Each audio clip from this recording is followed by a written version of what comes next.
You were not meant to be a slave to the grind. You were not meant to trade your life force for money. You can escape gravity. You can unlock your life. You got this. Let's go. Hello and welcome to Unlock Your Life. I'm your host, Jennings Smith. Why do some people achieve goals and some people don't? Why do some people get a high level of success and others, given the same amount of opportunity, same amount of brain power, skills, whatever, they just don't? I've got a front row seat to this in the deal room. I see people come in and they can have stratospheric success, right? Within 1 to 2 years, they're closing 300, 500, 800, 1,200, 13, 1,400 doors, amassing portfolios of $50 to $100 million. And I see people in, my free Facebook group who have the same opportunities, the same resources available to them. And for years, I see them stagnant. I see them not going anywhere. And I also seen it myself for years where I really didn't achieve a whole lot. And all of a sudden, boom, breaking through a ceiling, making a lot of progress in a short period of time. And so today, I'm going to give you a formula to achieve any goal that you want. We're also going to kind of wipe away the theory of the goal is the ultimate thing. I know it's January, beginning of the year. Everybody's setting goals. Everybody's putting out there what they want to achieve, what they want to accomplish. And most of the time by February, March, those goals go in the trash can, they get forgotten, and they got brought back up in next January. So let's try it again. We see this, the gyms fill up with people, New Year's resolutions. I'm going to, spend more time with my family. I'm going to work less. I'm going to eat right. I'm going to work out. I'm going to make $1 million this year, et cetera, et cetera, et cetera. And so if goals are the answer, then why don't they have more results? Why does it not work? If all you had to do was just write out your goals and write out a plan, and if you had a plan, you could make that work, then why don't we see more results? And how can we get more results in our life? Well, I would challenge you this year. Something that I'm doing is, I wouldn't say I'm throwing goals in the trash can, but I'm taking it a step further, right? So if you lay out a goal, let's say your goal for 2024 is that you want to get in shape. Okay, that's the goal. I want to be in shape. What does that look like? All right, let's define it. I want to weigh 185 pounds. I want to have, 15% or less body fat. I want to work out 3 times a week. I want to do some cardio 3 times a week. And this is what I would consider to be fit. I've got a 6-pack, I got muscles, et cetera, et cetera. And that would be the goal, right? But that goal is way out in the future. Who knows how far out in the future it is? Depending on the actions you take, you may never even hit it. And so until you are at 13% body fat and weigh what you want to weigh and can bench press what you want to bench press and whatever, you could consider to be a failure. You could be considered to be a failure because you haven't hit the goal yet. If you want to make $1 million and you haven't made $1 million yet, well, then you're a failure if you're measuring yourself by the goal. But what leads to goals? What leads to this thing getting accomplished? And can you win right now? Right? So what I'm proposing and what I'm purposing this year is focusing on the habits that are going to lead to that goal. And I know I'm telling you nothing new, so stick with me because there is a secret to making a habit stick. Right? There are some real tangible tools that we can implement to make habits stick. That's what a New Year's resolution is. I'm going to get in the habit of going to the gym. I'm going to get in the habit of eating better. I'm going to get in the habit of cold calling some brokers or whatever you're going to do. Well, how can we make those habits real?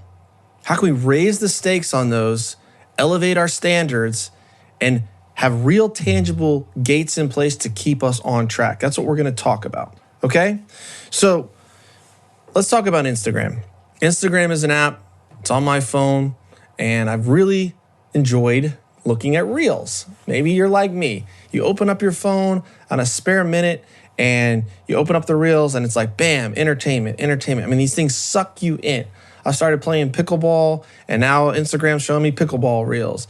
And it's showing me business stuff and mindset stuff and real estate stuff and all the things that I want to see, it's showing it. And the more I look at it, the more better this little app gets at showing me more of what I'm going to watch so that I stay on this freaking app longer and longer and longer. And what I realize is like, holy cow, I am spending a lot of time on Instagram and I'm not working.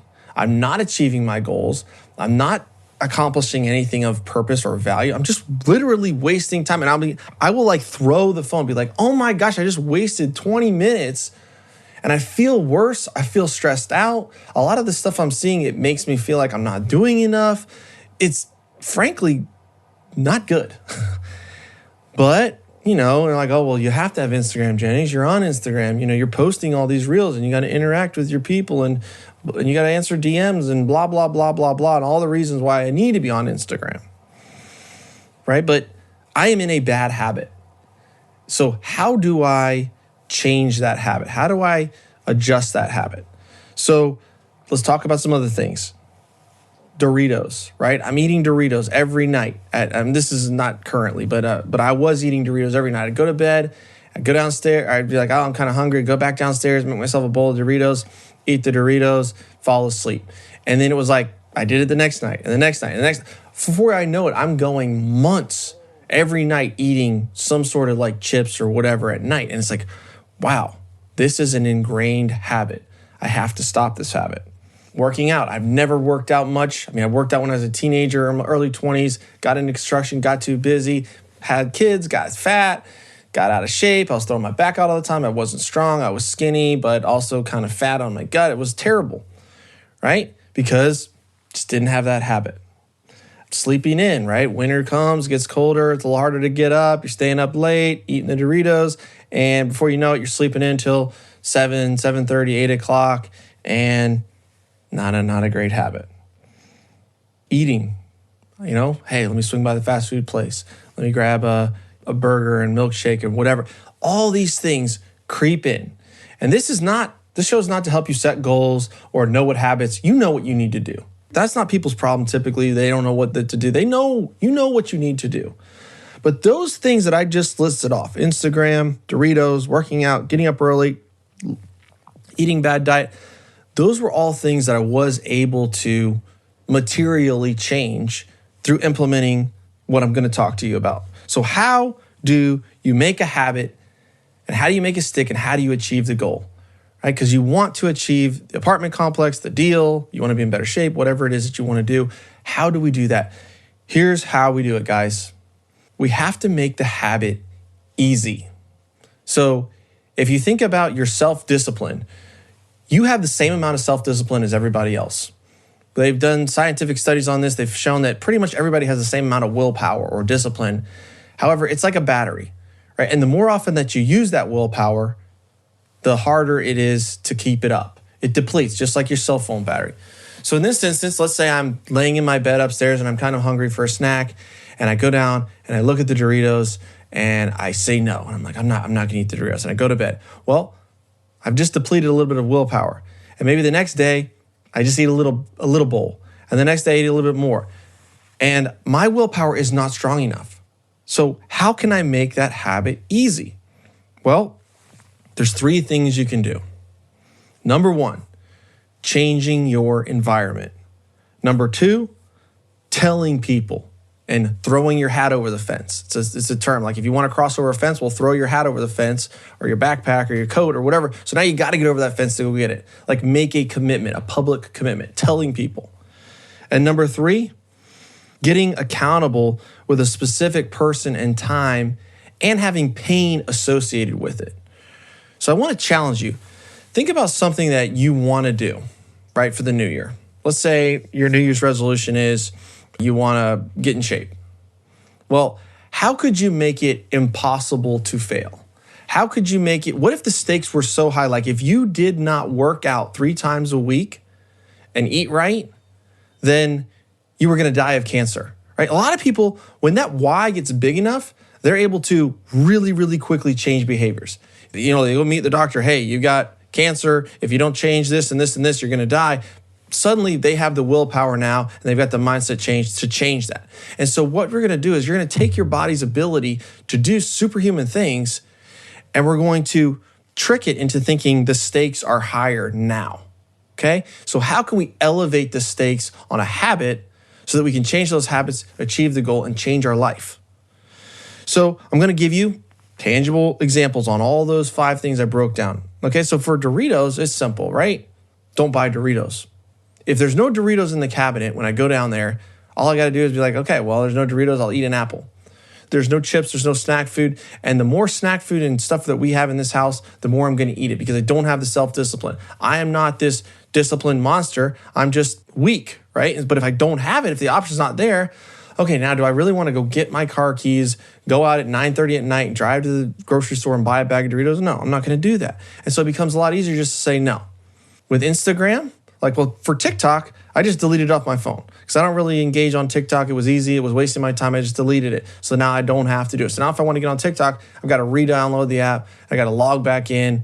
It's a real pain in the butt. I'm probably not going to do that. So with Instagram, though, I can't do that. I do have to engage on Instagram. I have to respond to comments and whatever. And I drive business that way. So what I did was I made the goal that my habit is I'm only going to use Instagram for work, right? I'm only going to use Instagram for work. So that's the thing that I'm setting. Now I'm also telling my wife I'm only going to use Instagram for work. Telling my colleagues, my business partners, hey, I'm only going to use Instagram for work. Then I'm also taking the app and I'm putting it in like a little hidden folder in my phone. So now I got to go into this hidden folder, open up the app so that I'm not just mindlessly pulling the phone out and hitting the button. Right? And those little things are just simple ways to do that. Another thing is I could get an account. If that doesn't work for me, I could get an accountability partner around it. I could say, hey, Yaden, look, I'm trying to stay off Instagram. I'm going to text you at 5 o'clock every night. Like, hey, did I waste time on Instagram or did I only use it for work today? And if I did, well, I'm going to buy you lunch next time or some sort of painful thing associated with that. And this is where I'm saying it doesn't have to be like this superhuman thing. It could be a simple behavior change to take away the amount of self-discipline. Because if the app is just always there, it's right there in the corner, and you're mindlessly pulling it up and doing that, it's hard to have that self-discipline. Whereas it's like, okay, it's buried. I have to go search for it. And when I'm searching for it, I'm consciously thinking, okay, I'm only going to open this up to do work on this deal. And so far, that has worked for me. Let's go for something a little harder, working out. Like I said, I really wasn't into working out. I tried working out. I'd join a gym. We were paying $150 a month to go to the YMCA, and I was never going. Or I would go in spurts. I'd go for a week or two, and then I'd fall off. I'd buy a book. I bought the 4-Hour Body, got fired up about it. And within a month, I was like, I hurt my shoulder, and then I quit going, and then I, made a bunch of excuses and whatever. And I'm not dogging myself for not having the ironclad discipline to do that, but I am learning something about myself. Know yourself. So my psyche, I'm just not somebody that loves to work out. That's okay. I still want the benefits of it though, and I know it's healthy, I know it's important, and the more I do it, the less stressed out I am, and the more clear-headed I am, healthier I am. So it's definitely something I want in part of my life. So how do I make it easy? Well, for me, what I had to do was I had to go get like a set time. Like I had to get a trainer, and I had to get a set time to do that. I can't afford a trainer. You don't have to have a trainer. There's a million people that are working out. Go find a buddy that will meet you there. For me, I had a trainer who could meet with me 3 times a week, and it's like $50 a session. It's not crazy expensive, but he keeps me on track. Like I actually got to go today at 3 p.m. I'm meeting him there. I got a standing appointment Monday, Wednesday, and Friday, 3 p.m. I meet with him. We work out for an hour. He pushes me. It sucks. I've been doing it for like 3 years now, and it still sucks. I hate it. But he keeps me on track, and that leads to keeping me on track with my food. And going to the food, I wasn't tracking my food. I wasn't eating right. And my trainer was kind of hammering me like, why don't you text me what you're eating? So eventually he said, okay, you're going to log your food and you're going to text me what you eat for 30 days. I said, dude, I'm not going to do it. And he laughed. He's like, well, why not? I said, because I just don't care enough. And he said, well, all right, bet me. And then my competitive streak fired up a little bit. He said, look, you bet me that if you do this for 30 days, or if you don't do this for 30 days in a row, you got to pay me $200. And I was like, all right. And what do I get if I lose? And he said, well, I'll go on a blind date. I was trying to set him up with a blind date with somebody. He's a single guy. So I was like, all right, deal. So we shook hands, and boom, all of a sudden it was pretty easy to remember to log my food and to send it to him every day. And I actually did fail. I think it was like day 27. I forgot, I went to bed, whatever. And so I did end up having to pay the $200. But it got me in that habit. And for that whole day, or that whole month, I think out of 31 days, I did it 30 days, which was a vast improvement from what I had been doing before. And right, so focusing on, I want to have 13% body fat and I want to weigh 185 pounds and I want to be able to bench press this and lift that and be looking, got my six pack and all that. That will come with the habits. Closing your first multi-million-dollar apartment deal will come if you have the habits of, I'm going to call 3 brokers a day. I'm going to talk to 10 investors a week. I'm going to reach out to 5 potential partners a month. I'm going to go to 4 conferences a year.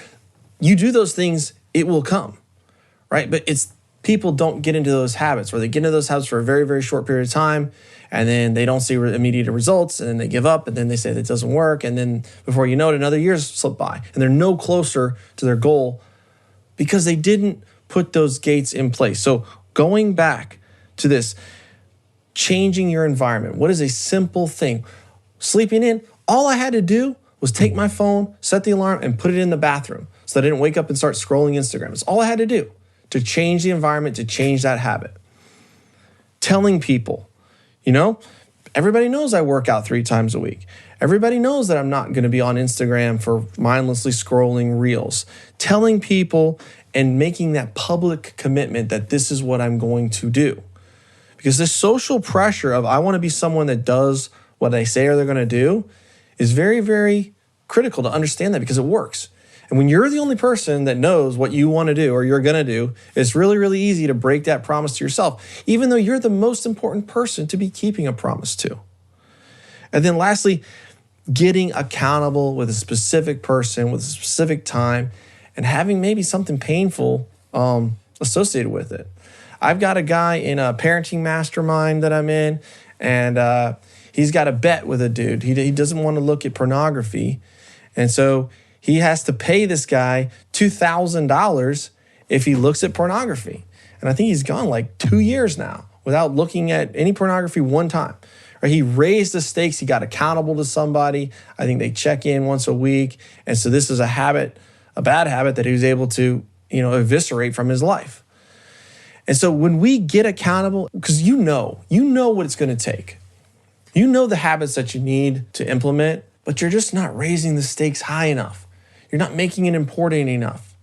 If I told you, hey, you've got to make 10 cold calls a week to investors or brokers for the next year, or your child is going to die, I know I'm speaking in hyperbole. I know I'm going way outside of the box. Okay, but think about this. If your child was literally going to die, what kind of systems and processes and safeguards would you put in place if your child's life was at stake? I don't know. I mean, if it was me, I'd be having like 10 alarms set on my phone. I'd have an accountability partner. I'd have somebody that would call me every evening to make sure that I had done that work for the day. And if I hadn't, to go ahead and get it done.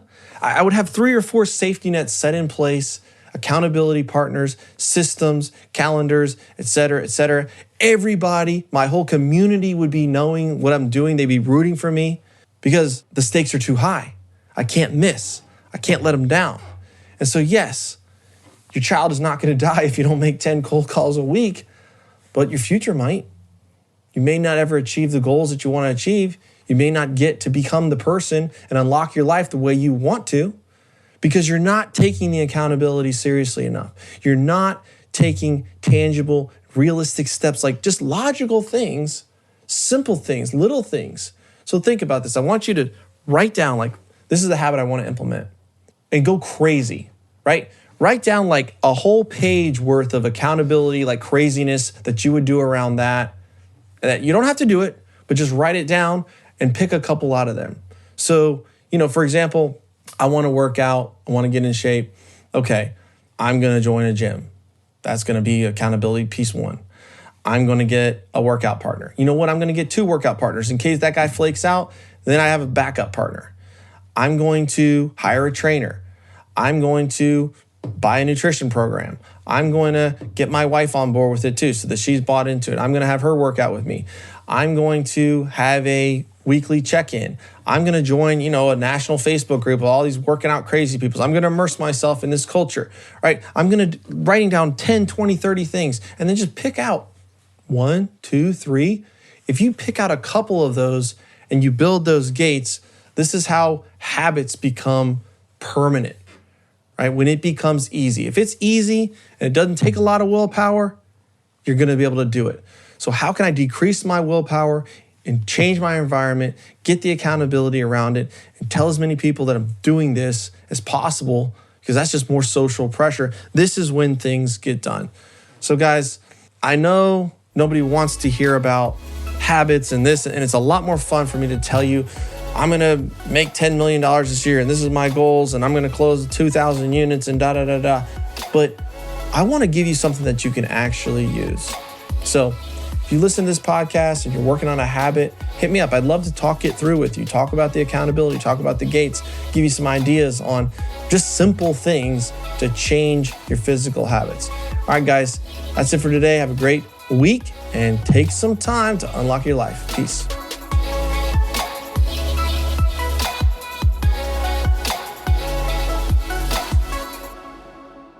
This is thepodcastfactory.com.